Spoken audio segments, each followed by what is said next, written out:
J'observe souvent un dégoût pour la théorie.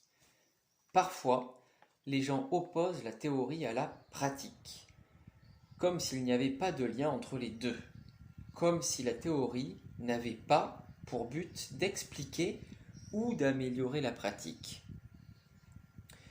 J'observe ces mêmes erreurs de pensée lorsqu'il s'agit de politique, comme si la théorie politique n'expliquait en rien le réel politique, comme si la théorie ne pouvait en rien guider notre pratique.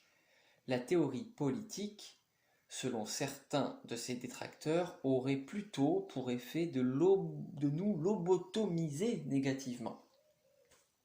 Cette affirmation peut évidemment parfois être vérifiable si l'on s'enferme dans un même courant de pensée sans étudier tous les champs théoriques. Il y a quelques semaines, lors d'un débat politique avec des amis, l'un d'entre eux me conseille d'arrêter de lire mes bouquins, entre guillemets, pour être libre, là aussi je mets les guillemets, dans ma pensée. Donc il a bien dit ce terme de libre. Tout ça, donc en fait, pour ne pas me faire influencer, évidemment.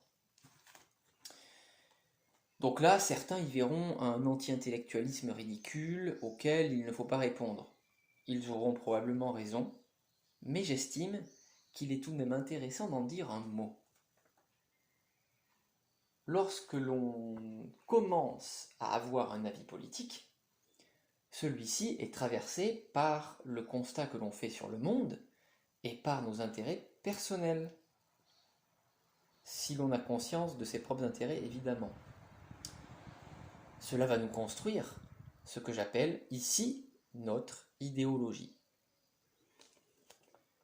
Pour être libre, comme il le disait, en réalité, il vaut mieux connaître les influences qui nous déterminent plutôt que de croire que l'on est détaché de toute idéologie. C'est le seul moyen de s'en émanciper un minimum et d'inverser les rôles. C'est-à-dire de mettre notre idéologie à notre service et non l'inverse. Aujourd'hui, il y a une multitude d'idéologies. Il y en a 3 dominantes, dont une qui domine plus que les autres, mais 3 dominantes. Donc, dans notre société aujourd'hui, ces 3 idéologies sont l'écosocialisme, le capitalisme libéral et le post-fascisme. Commençons par l'écosocialisme. Donc celle-ci vise à servir les intérêts des gens les plus modestes économiquement, les gens qui subissent toute forme de domination. Des prolétaires, aurait-on dit il y a quelques années. L'idée est donc de créer une structure qui va servir tous les individus en n'oubliant personne. Comme le socialisme est au service de tous, il doit nécessairement être écologique aujourd'hui s'il s'appuie sur la réalité. Ensuite, donc l'idéologie la plus dominante de toutes les idéologies qui dominent, hein, parce que voilà, je dis qu'il y a 3 idéologies dominantes, mais il y en a une qui surpasse toutes les autres actuellement, à mon sens, c'est le libéralisme capitaliste. Nous sommes d'ailleurs dans un système capitaliste. Donc forcément que c'est l'idéologie dominante. Aujourd'hui, c'est vraiment celle qui surpasse toutes les autres. Donc celle-ci, elle nous propose un discours qui se construit autour de la notion de responsabilité individuelle et la notion de mérite. Puisque les libéraux pensent que l'individu est le moteur de l'histoire, le libéralisme va libérer les individus dans le cadre précis où le droit à la propriété de posséder les moyens de production est fondamental. De cette façon, tous les individus servent l'institution, ce qui, in fine, sera bénéfique pour les gagnants du jeu institutionnel. Ensuite, l'autre idéologie qui ces derniers temps est en train de se renforcer, c'est le post-fascisme. Celle-ci s'inscrit comme la précédente dans le capitalisme toujours, mais aura plus de facilité à socialiser une partie des moyens de production, en fonction de la demande. Comme le libéralisme capitaliste, l'organisation fasciste positionne l'individu en dessous de l'institution. en dessous de l'institution. À la différence que cette fois-ci, l'institution est plus précise, puisqu'il s'agit de la nation qui elle-même est dirigée par un homme fort ou un leader fort, pour ne pas dire un homme providentiel. Pour les fascistes, le moteur de l'histoire reste le peuple du pays. Nous retrouvons donc avec le peuple au service de la nation.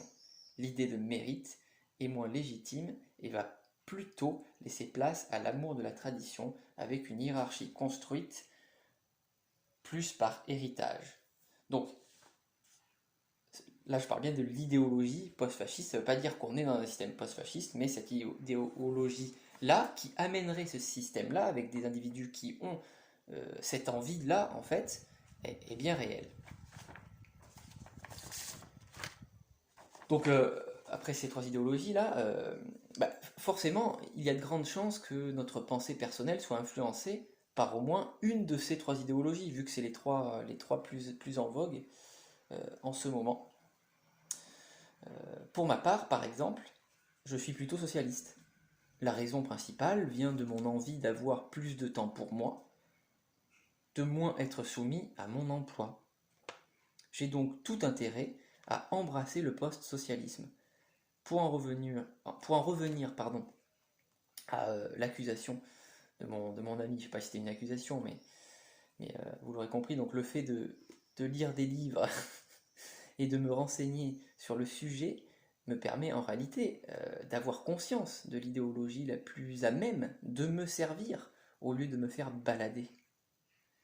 Alors, en comprenant les mécanismes, je gagne en liberté.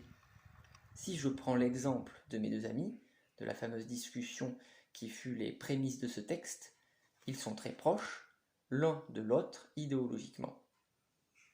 Je les classe entre l'idéologie post-fasciste et ce que j'appelle l'idéologie capitaliste libérale. D'ailleurs, l'un d'eux a voté Zemmour alors qu'il a un salaire très modeste. Tous les deux, ils mettent donc leur intérêt en termes de confort matériel et d'environnement de côté. Pour eux, ce n'est pas la question. Alors oui, je pense qu'ils ne se rendent pas compte qu'ils sont gangrénés, eux aussi, par une idéologie. Je dis aussi parce que moi aussi, je suis gangréné. C'est pour leur donner un peu raison. Mais oui, on est influencé par une idéologie. Donc, quand l'un des deux, de mes deux amis, abuse d'expressions neutres en apparence, du genre zone de confort, je mets des guillemets, ou que l'autre me dit qu'il veut un système qui pousse les individus à se surpasser, oui, avec leur discours de coach en développement personnel, ici, ils sont dans l'idéologie libérale. Mais est-ce que s'ils comprenaient mieux les mécanismes de celle-ci et ce qu'elle sert vraiment, ils auraient le même discours?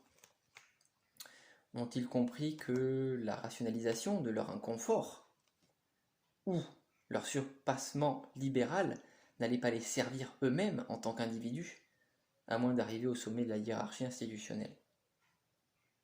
Et pour leur goût de la nation, qui se transforme en dégoût de l'autre, ont-ils compris que ce post-fascisme était le meilleur moyen de détourner leur regard de l'aliénation à laquelle les soumet la classe bourgeoise? Si, d'apparence, nos lectures en théorie politique peuvent nous enfermer dans une idéologie, je crois surtout qu'elles nous permettent de mieux comprendre le monde et donc de savoir quel courant de pensée mettre à notre service, de savoir quelle idéologie mettre au service de notre idéal de société.